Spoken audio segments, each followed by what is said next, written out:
বিশ্বাস গভীরভাবে যদি ধারণ করেন যে আপনার তাকদীরে যা আল্লাহ তাআলা লিখেছেন তা ছাড়া কিচ্ছুই হবে না, হবে না, হবে না। ইট ইজ মসজিদ, কমান্ড ইমামের এখানে। আপনাকে অবশ্যই তার পজিশন জেনে এবং মেনে আপনাকে কথা বলতে হবে। এই জন্য চোখ বেঁধে রাখেন নাই। চোখ বেঁধে এই জন্য রেখেছেন যে আপনাদের এই সৎ সাহস নেই আমার চোখে চোখ রেখে কথা বলতে। ইসলামকে বিজয় লাভ করাতে হলে আমাদেরকে সম্পূর্ণরূপে এই হীনমন্যতা থেকে আমাদেরকে বেরিয়ে আসতে হবে। আসসালামু আলাইকুম ওয়া রাহমাতুল্লাহ। আমার বক্তব্যের পরেই নামাজ পড়তে হবে, তাহলে বুঝেন টাইম কি আছে? আসলে টাইম কি আছে?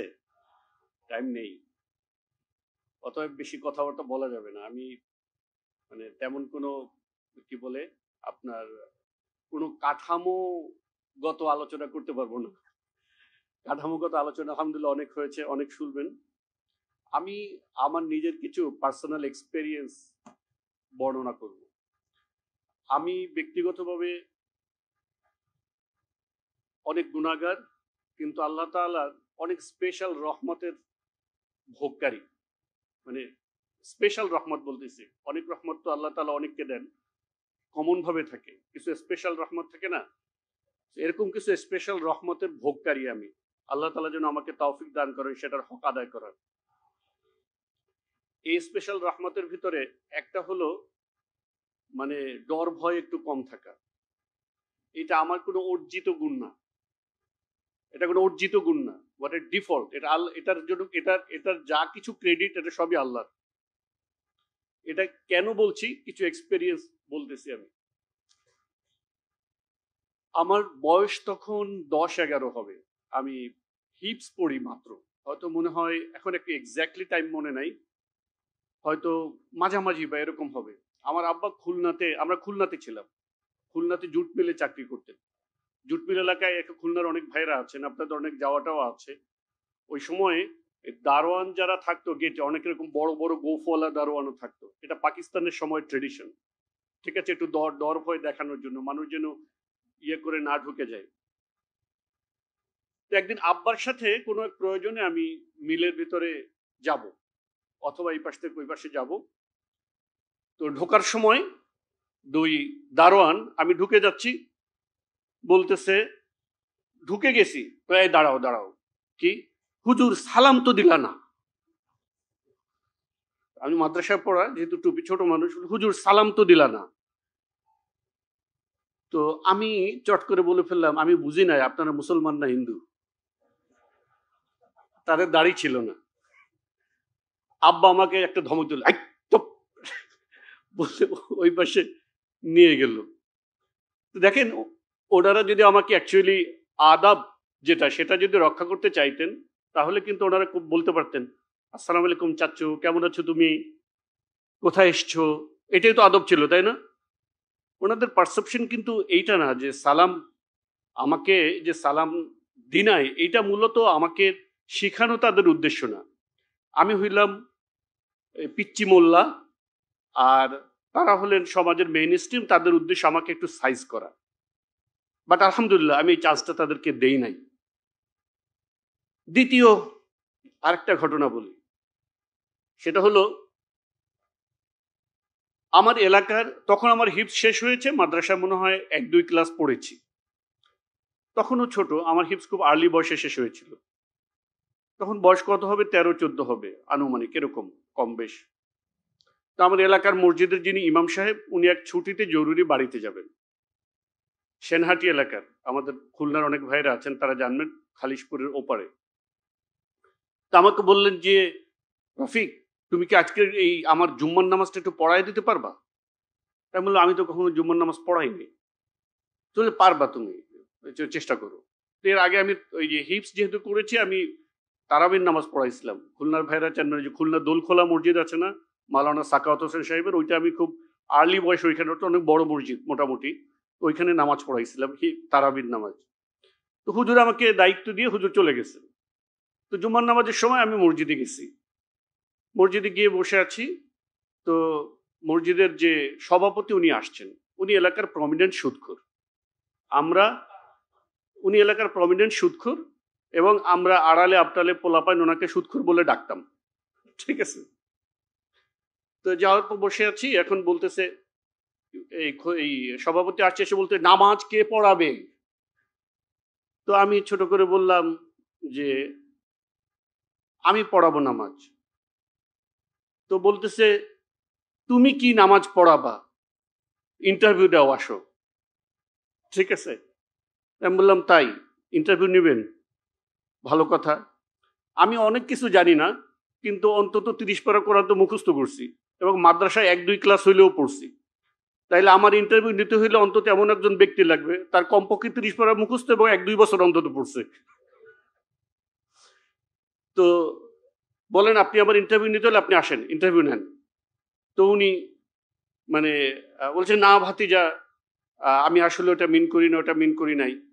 ঠিক আছে, মানে উনি ভাবতেছে এখন উনি যে যদি আরো সামনে বাড়ি তাহলে অবস্থা আরো জটিল হবে। ও না সরি, এর আগে মানে একটু ছোট বয়সের, আমি সব কথাকে ডিফেন্ড করছি তা না, ওই ছোট বয়সে অ্যাকচুয়ালি কতটুকু আর বুঝ ব্যবস্থা থাকতে পারে। তো আমি ওনাকে রাগ করে, উনি আমাকে যে হিট করছে না, ওইটা রাগ করে আমি তাকে বলতেছিলাম আপনি আমার কিসের ইন্টারভিউ নেবেন, আপনার মসজিদে যে কজন মুসল্লি আছে ওইটা যেসব মসজিদে নামাজ পড়াইছে ওখানে অজুখানা লাইন দিয়ে থাকে। আমি তাকে এটা চান্স দিই নাই, আলহামদুলিল্লাহ। তৃতীয় ঘটনা বলি, এটাও মসজিদের। আমার এক উস্তাদ, উনি রমজান মাসে ইন্ডিয়াতে যান। তো আমি ওই বছর ঢাকা থেকে আমার খুলনাতে গিয়েছি। যাওয়ার পরে উস্তাদ আমাকে দেখে বলছে পাইছি তোকে, তোকে একটা দায়িত্ব দিতে হবে। আমি বললাম কেন, কি হয়েছে? বলে যে তোর এই বছর আমি এই 1 মাস মসজিদে থাকবো না, এই 1 মাস আমার মসজিদে তোর নামাজ পড়াইতে হবে আর এই তারাবিও পড়াইতে হবে। আমি বললাম আমি তো তখন আরেকটু পরের কথা, আরো 2-3 বছর পরের কথা। তো আমি বললাম যে আমি তারাবি পড়ানোর ইচ্ছা রাখতেছি না, আমি গত বছরও পড়াই নাই, ওরকম ভালো তিয়াদ আছে কিনা জানি না। তো আলহামদুলিল্লাহ, একটা সমস্যা হয় না, ওই আলোচনাটা যাব না। তো উনি আমাকে জোর করেই ওনার মসজিদের দায়িত্ব দিয়ে উনি ইন্ডিয়াতে চলে গেছেন। তো আমাকে লোকজন আগের থেকে এলাকার ওই মসজিদ সম্পর্কে যারা খোঁজ খবর রাখে তারা এসে আমাকে জানাইতেছে ওই মসজিদে কিন্তু একটা সভাপতি আছে যে নাকি হুজুরের অনেক সাইজ দেয়। আমি বললাম তাই নাকি? ঠিক আছে, ভালো কথা। মসজিদে গেলাম। মসজিদে যাওয়ার পরে আমি চিন্তা করলাম যে বিড়াল প্রথম রাতে মারতে হবে, বুঝতে পারছেন? তো একেবারে প্রথম দিকেই আমি ইমাম সাহেবের রুমে আমার জায়গা করে দিছে, আমি ওখানে আছি। হড় করে একদিন সভাপতি আমার রুমে ঢুকে গেছে একেবারে প্রথম দিকেই, মানে উইদাউট টেকিং পারমিশন, গিভিং সালাম। তা আমি বললাম যে আপনি রুমের ভিতরে ঢুকে গেলেন কোনো পারমিশন ছাড়া, এটা ইমামের room, go out, give, take permission and give সালাম। অ্যান্ড বিকজ আমি তো রাইট, আমার পজিশনে আমি রাইট না, আপনি কেন পারমিশন ছাড়া আমার রুমে ঢুকে গেলেন? এটা ইমামের রুম, আপনাকে তো আমি আপনি বাইরে যাবেন, সালাম দিবেন, পারমিশন নেবেন, তারপর আপনি রুমে ঢুকবেন। And he had to do that, কারণ এটা রাইট, আমি জানি আমার পজিশন রাইট। উনি আস্তে করে বাইরে গেছে, বাইরে যারা লোকজন দাঁড়ায় ছিল তাদেরকে টের পাইতে দেয় নাই, বাইরে একটু ঘুরে টুরে এসে সালাম দিছে, পারমিশন দিছে, তারপর রুমে ঢুকছে। স্টোরি নাম্বার কত নাম্বার? 4। মসজিদে তারাবির নামাজ আরম্ভ করছি। আরম্ভ করার পরে দ্বিতীয় দিন বা তৃতীয় দিন হবে, পিছন থেকে একজন 2 রাকাত শেষ করার পরে পিছন থেকে না, নামাজের মধ্যেই একজন চিল্লা উঠছে, হুজুর জোরে পড়েন, হুজুর জোরে পড়েন। তা আমি সালাম ফিরাইয়া সবার শেষে অথবা 2 রাকাত ওই শেষ করি, আমার এক্স্যাক্টলি মনে নেই।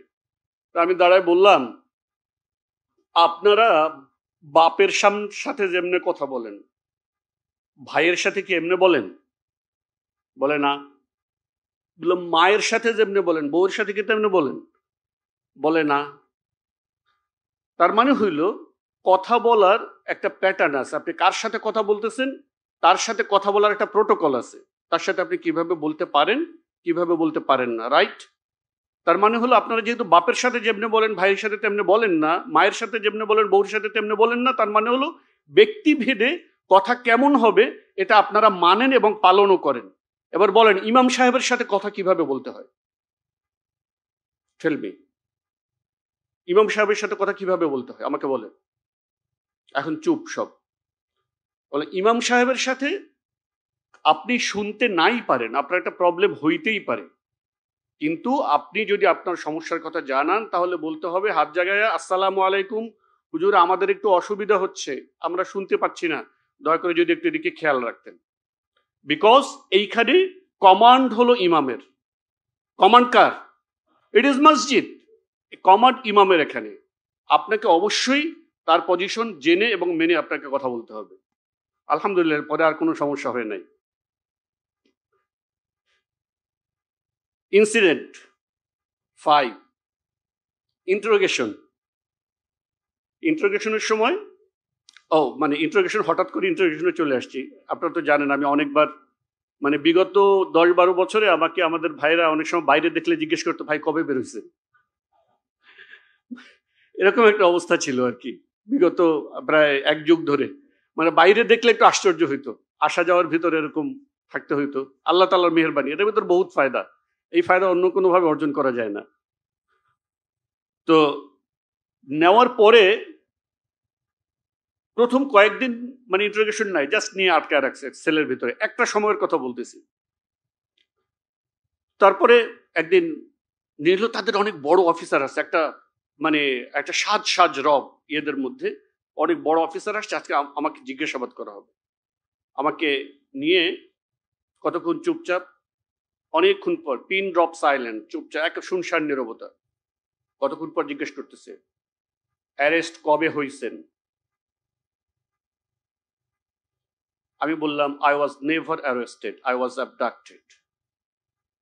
আমি কখনো অ্যারেস্টেড হই নাই, আমাকে অপহরণ করা হয়েছে।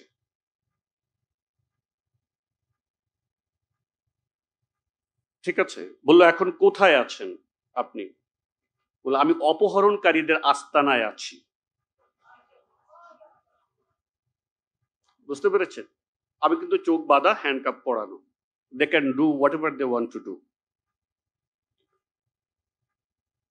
এরপরে আরেকদিন ইন্টারোগেশনে আমি তাদেরকে জিজ্ঞেস করলাম যে why do you keep us blindfolded? এই যে চোখ বেঁধে রেখে ইন্টারোগেশন কেন করেন? চোখেরও তো অনেক ভাষা আছে।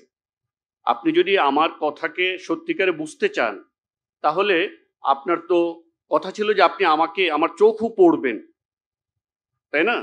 আমি যখন একটা কথা বলছি এটা সত্য বলছি না মিথ্যা বলছি সেটা চোখ দিয়েও তো বোঝা যায়। আপনি আমাকে ব্লাইন্ড ফোল্ডেড করে রেখে কথা বলতে চান এবং একটা চাপের ভিতরে, এটা তো আপনি আমার থেকে কিভাবে ফ্রি ভাবে কথা বলা আশা করেন? তো বলতেছে যে চোখ কেন বেঁধে রাখেন? বলতেছে যে হ্যাঁ, পরে তো রাস্তাঘাটে দেখতে পারলে আমাদেরকে পিটাইবেন, এই জন্য চোখ বেঁধে রাখছি। আমি বলছি no, that's not the reason. এই জন্য চোখ বেঁধে রাখেন নাই, চোখ বেঁধে এই জন্য রেখেছেন যে আপনাদের এই সৎ সাহস নেই আমার চোখে চোখ রেখে কথা বলবেন। বিকজ আপনি জানেন আপনি জালিমের সহযোগী, আপনি অন্যায়কারী, আপনি অবিচারকারী এবং আপনি জালিম, আমি নই।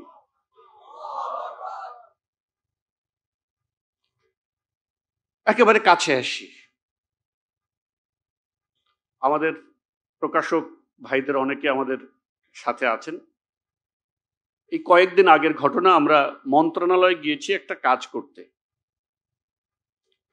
একটা কাজে গিয়েছি। তো অন্য একজন এক এক এক সচিবকে, কয়টা শেষ করতে হবে? আয় হায়, না আমার আসলে আগে কি অন্য কেউ কথা বলবে?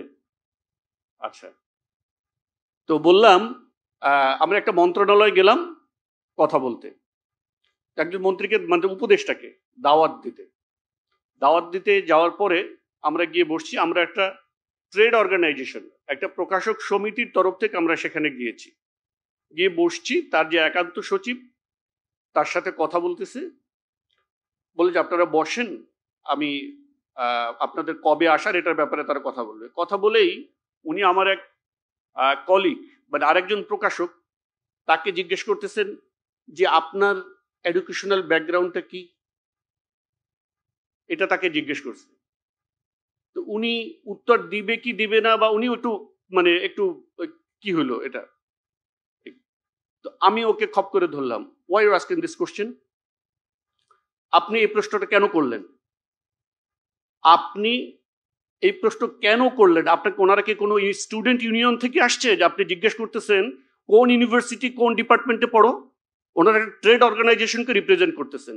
আপনি এখানে একান্ত সচিব হিসেবে বসে আছেন, and you do not know how to ask a question. কোন কোশ্চেন আপনি করতে পারেন, কোন কোশ্চেন আপনি করতে পারেন না, আপনি তো জানেন না।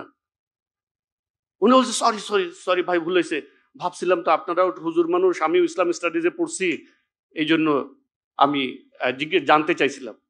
আসলে দেখেন, এটা হলো আপনার কন্ট্রোল নেওয়ার একটা কৌশল, এটা হলো কন্ট্রোল নেওয়ার একটা কৌশল, যে আপনি কিভাবে তাকে ডিল করবেন। কারণ আপনি একটা ট্রেড অর্গানাইজেশন থেকে একটা মন্ত্রণালয়ে গিয়েছেন কথা বলতে, একান্ত সচিব সে কোনো অবস্থাতেই ডেলিগেটদের কাউকে একথা জিজ্ঞেস করতে পারে না যে what's your educational background, right? সে এটা করছে, তো আমি তাকে সাথে সাথে ধরছি, পরে সরি টরি বলে গেছে, মাপ চাইছে। ওখান থেকে বের হয়ে ইসলামিক ফাউন্ডেশনে আসছি, আমার সঙ্গীরা আছেন এখানে, ইসলামিক ফাউন্ডেশনে আসছি। জানেন তো আপনারা, ইসলামিক ফাউন্ডেশনে আমরা অনেক গ্যাঞ্জাম ফাসাদ চলতেছে মেলা টেলা নিয়ে। ইসলামিক ফাউন্ডেশনের মেম্বারদের সাথে, ডাইরেক্টরদের সাথে আমাদের একটা মিটিং রুমে বসার পরে ওদের একজন ডাইরেক্টর মিটিং শুরু করছে, আপনাদের পরিচয় দেন। আমাদের একজন কলিগ উনি কেবল বলা শুরু করছিলেন, আমি তাকে থামাই দিচ্ছি, আপনি থামেন। আমি তখন তাদেরকে বলছি আপনাদের পরিচয় আগে দেন, এটা একটা বেসিক প্রোটোকল। আমরা একটা ট্রেড অর্গানাইজেশন থেকে আসছি, আর আপনি একজন গভর্নমেন্ট অফিসার, মিটিংয়ে বসলে আপনি নিজের পরিচয় আগে দিবেন, এবং আমাদেরকে আগে জানতে হবে আমরা কার সাথে বসছি এবং আপনার পজিশন কি। এবং উনি বাধ্য হয়েছেন পরিচয় দিতে। আমি অনেকগুলো ঘটনা আমার একান্ত ব্যক্তিগত ঘটনা বললাম। এই প্রত্যেকটা ঘটনার ভিতরে কি আপনারা ইসলামোফোবিয়া দেখতে পান? খুবই সাটল, বাট এগুলো আছে। আমি ডিটেল আলোচনায় যাব না, অনেক আলোচনা যেখানে হয়েছে আপনারা মোটামুটি জানবেন। আমি আগেই বলে নিয়েছি যে এই যে সাহসটা আলহামদুলিল্লাহ আল্লাহ তাআলা আমাকে দিয়েছেন, এটার কোনো ক্রেডিট আমার নাই, এটার সকল ক্রেডিট আল্লাহ রাব্বুল আলামিনের। আপনাদের জন্য, আপনারা যদি চান, আপনারা অনেক রকম ইসলামোফোবিয়ার মুখোমুখি হবেন, আপনারা যদি এটাকে ডিল করতে চান, তাহলে আপনাদের কয়টা জিনিস আপনাদেরকে মাথায় রাখতে হবে। একটা হলো, আপনি সত্যকে এমন ভাবে জানবেন, সত্যের প্রতি আপনার কনভিকশন এমন ভাবে রাখবেন যেখানে সন্দেহের কোনো অবকাশ থাকবে না। এটা কিন্তু দেখেন, everything goes back to root, একটা কথা আছে। আপনি দেখবেন ইমানের যে মৌলিক বিষয়, সেখানে যে জ্ঞান অর্জনের যে ব্যাপারটা, সেখানে একটা কথা এরকম থাকে, এমন ইয়াকিন, এমন বিশ্বাস অর্জন করতে হবে যেখানে সন্দেহের কোনো কি নাই, অবকাশ নেই। যখন আপনি এইভাবে আপনার বিষয়কে, প্রত্যেকটা বিষয়কে জানবেন গভীরভাবে, এবং ওই বিষয়ের প্রতি আপনার গভীর কনভিকশন থাকবে যে এইটার কোনো ব্যত্যয় নাই, এটা আনডাউটেডলি ট্রুথ, যখন আপনি থাকবেন, তখন সেটার জন্য সেটা আপনার ধারণ করার, সেটাকে ডিফেন্ড করার আপনি মানসিক শক্তিটা আপনি অর্জন করতে পারবেন। আদারওয়াইজ আপনি অন্য কোনোভাবে এটাকে আমি অনেক সময় একটা উদাহরণ দিয়ে থাকি, যে আমাকে যদি কেউ কোরআন থেকে বা সুন্নাহ থেকে এটা প্রমাণ করতে পারে যে 0 পয়েন্টে গিয়ে মাথা নিচের দিক দিয়ে পা উপরের দিক দিয়ে বেলা 12টার সময় 10 মিনিট এমনি করে থাকাটা সুন্নাত, আমি সেটাই করব। কথাটা বুঝতে পারছেন? আমি সেটাই করব, এবং এইটা করতে আমি কোনো হেজিটেট ফিল করব না, বিন্দু মাত্র হেজিটেট ফিল করব না। আমি মাঝে মধ্যে ঘরে বিছানা ঝাড়ার সময় ইচ্ছে করে এই লুঙ্গি দিয়ে বিছানা ঝাড়ি, রেয়ার যদিও, লুঙ্গি দিয়ে বিছানা। আপনার একটা হাদিস আছে জানেন, রাসূলুল্লাহ লুঙ্গির মানে ইজারের নিচের অংশ দিয়ে কি করতেন? বিছানা ঝাড়তেন। অনেকের কাছে বলবে যে হয়তো শলার ঝাড়ু ছিল না, ঠিক আছে, নানা ব্যাখ্যা করবে, এটার ভিতরে এমন কি আছে, না অন্য কোনো ব্যাখ্যা থাকতে পারে, নো, দরকার নেই। এটা সহিভাবে প্রমাণিত, রাসূল সাল্লাল্লাহু আলাইহি ওয়াসাল্লাম এটা করেছেন, and I am proud of that, আমিও এটা করব। ঠিক আছে? আপনারা সাহাবীর সেই ঘটনা জানেন, যেখানে তিনি ওই যে খাবার খাওয়ার ব্যাপারে বসে খাওয়া এবং দাঁড়িয়ে খাওয়ার ব্যাপারে যখন ওই অবস্থায় রাসূল ওই সাহাবী বলেছিলেন, আনাতরুকু সুন্নাতা হাবিবি লিহাদিহিল হুমাকা, এই নির্বোধের জন্য কারণে কি আমরা আমার হাবিবের সুন্নাতকে ত্যাগ করব? সুতরাং আপনি ইসলামোফোবিয়াকে ডিল করার জন্য এটাই হলো একমাত্র উপায়, যে আপনি কনফিডেন্ট থাকবেন। আর কনফিডেন্ট থাকার জন্য আপনার দ্বীনকে আপনি এমন ভাবে জানবেন, তার প্রত্যেকটা বিষয়তে, ছোট থেকে ছোট, ক্ষুদ্র থেকে ক্ষুদ্র। আমি কিন্তু বিছানা ঝাড়ার উদাহরণ দিয়েছি, খেয়াল রাখেন। আপনি যদি এটাকে দিনের পরিমণ্ডলে আনেন, এটা কোন স্পেসে যাবে? একেবারে নিচে নিচে নিচে নিচে, সবার নিচে, কোনো জায়গা নাও হতে পারে এরকম। কিন্তু দিনের প্রত্যেকটা বিষয়ে আপনি এমন ভাবে কনফিডেন্ট থাকবেন যে এটা দিয়ে আপনার অন্তরে কোনো সংশয় সন্দেহ কিচ্ছু যেন না থাকে। তখনই কেবল আপনি আপনার দিনকে, আপনার ছোট্ট একটা বিষয়কে এইভাবে ডিফেন্ড করতে পারবেন। তাহলে আপনার এইভাবে জানবেন। দ্বিতীয় যে জিনিসটা থাকবে এটা ডিল করার জন্য, সেটা হলো তাওয়াক্কুল আলাল্লাহ। আপনাকে এই বিশ্বাস গভীরভাবে যদি ধারণ করেন যে আপনার তাকদীরে যা আল্লাহ তাআলা লিখেছেন তা ছাড়া কিচ্ছুই হবে না। সারা পৃথিবীর সকল মানুষ যদি একত্রিত হয় আপনার ক্ষতি করতে, কেউ কিচ্ছু করতে পারবে না যদি আল্লাহ অনুমোদন না দেন। সারা পৃথিবীর মানুষ যদি আপনার উপকার করতে চায়, তাহলে তারা কিচ্ছু করতে পারবে না, কোনো উপকার করতে পারবে না যদি আল্লাহ তাআলা না চান। এই কনফিডেন্স, এই বিশ্বাসটা রাখবে, এটা হলো তাওয়াক্কুল আলাল্লাহ। থার্ড আরেকটা বিষয়, সেটা হলো তাআল্লুক মা আল্লাহ। আল্লাহ তাআলার সাথে সম্পর্কের উন্নয়ন ঘটানো। এই সম্পর্কের উন্নয়ন ঘটানোর মাধ্যমে আপনি একেবারে জীবনের ছোট থেকে ছোট, ক্ষুদ্র থেকে ক্ষুদ্র বিষয়ের সাথে, পাখিটা এসে ওখানে কেন বসলো, দরজাটা কেন হঠাৎ খুলে গেল, ওই লোকটা এই সময় কেন আসলো, এগুলো ছোট থেকে ছোট বিষয়ের অনেক আকার ইঙ্গিত হবে। এটা অলিখিত। যদি আপনি আল্লাহ তাআলার সাথে তাআল্লুক এটা নির্মাণ করতে পারেন, তাহলে আল্লাহ তাআলা আপনাকে ওই যে সানুরিহিম আয়াতিনা ফিল আফাক ওয়া ফি আনফুসিহিম, আল্লাহ তাআলা বলছেন অবশ্যই আমি তাদেরকে দিগন্ত বলয়ে আমার আয়াত দেখাবো, ওয়া ফি আনফুসিহিম, এবং তার ভিতরে, তার ব্যক্তিগত জীবনে, তার ভিতরে আমি তাকে আয়াত দেখাবো, কি হাত্তা ইয়াতাবায়্যানা লাহুম, যে এমনকি তার কাছে সুস্পষ্ট হয়ে যাবে যে তিনিই মহাসত্য। আল্লাহ তাআলা আমাদের যেন তৌফিক দান করেন। আল্লাহ তাআলা যেন আমাদেরকে অনেক কিছু ফেস করতে হবে, কিন্তু এই ফেস করার ক্ষেত্রে এই তাওয়াক্কুল আলাল্লাহ, এই গভীর ঈমান এবং এই ইসলামের প্রত্যেকটা বিষয় সম্পর্কে যে কনভিকশন আপনার, এগুলো আমাদের জন্য মূলধন। এই মূলধনটা যখন থাকবে, তখন আমরা এই অবস্থাগুলো ফেস করতে পারবো কনফিডেন্টলি ইনশাআল্লাহ।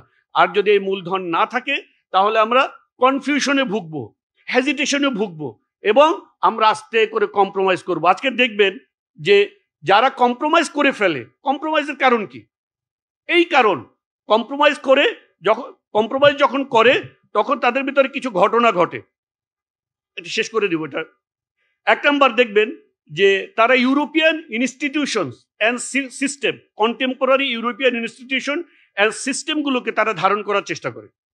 কারণ সে তার নিজের যে ব্যবস্থাপনা, এই ব্যবস্থাপনার উপরে ওই কনফিডেন্স পায় না, আস্থা পায় না, কিংবা এটা নির্মাণের সাহস, ওইটাকে ভেঙে ফেলার যে দুঃসাহস, এটা সে দেখায় না।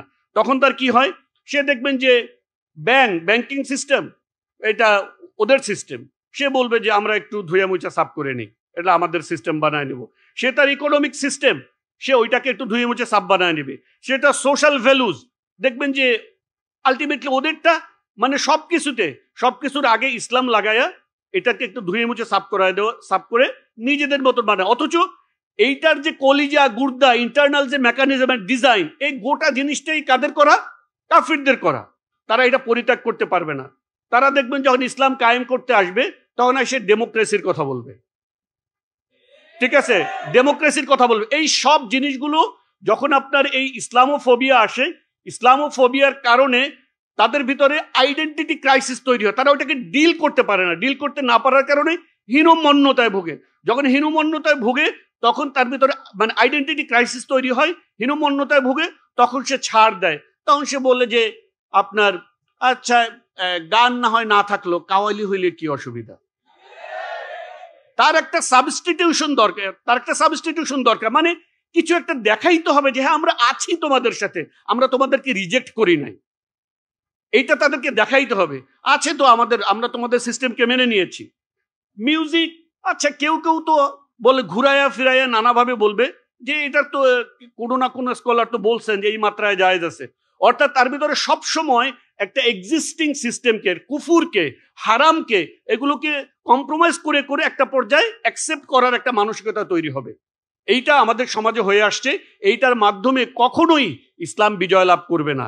ইসলামকে বিজয় লাভ করাতে হলে আমাদেরকে সম্পূর্ণরূপে এই হীনমন্যতা থেকে আমাদেরকে বেরিয়ে আসতে হবে, এবং ইসলামোফোবিয়ার যে তাদেরকে তাদের ভিতরে এই ফোবিয়াটা ঢুকাই দিতে হবে। তারা যেন আতঙ্কিত হয়, তারা যেন কি হয়, আতঙ্কের ভয়ে থাকে যে ইসলামের বিরুদ্ধে কথা বলা যাবে না, তাহলে আমার খবর আছে। এবং আমাদেরকে এটার থেকে বেরিয়ে আসতে হবে এবং নিজেদের আইডেন্টিটি এস্টাবলিশ করতে হবে। তারপরে আমরা এই সমাজকে একটা প্রপোজাল দিতে পারবো যে আসেন ইসলামের দিকে। আপনি যদি নিজে হীনমন্যতায় ভোগেন তাহলে আপনি কখনোই সমাজকে উত্তরণের পথ দেখাতে পারবেন না। আল্লাহ রাব্বুল আলামিন আমাদের সকলকে এই ইসলামোফোবিয়া এর যে ক্ষতিকর প্রভাব, এর থেকে নিজেদেরকে হেফাজত করার তৌফিক দান করুন, এবং জাতিকে নিয়ে একটা নতুন সময় বিনির্মাণের তৌফিক দান করুন। আমিন ওয়া আখিরু দাওয়ানা আনিল হামদুলিল্লাহি রাব্বিল আলামিন। আসসালামু আলাইকুম ওয়া রাহমাতুল্লাহি ওয়া বারাকাতুহু।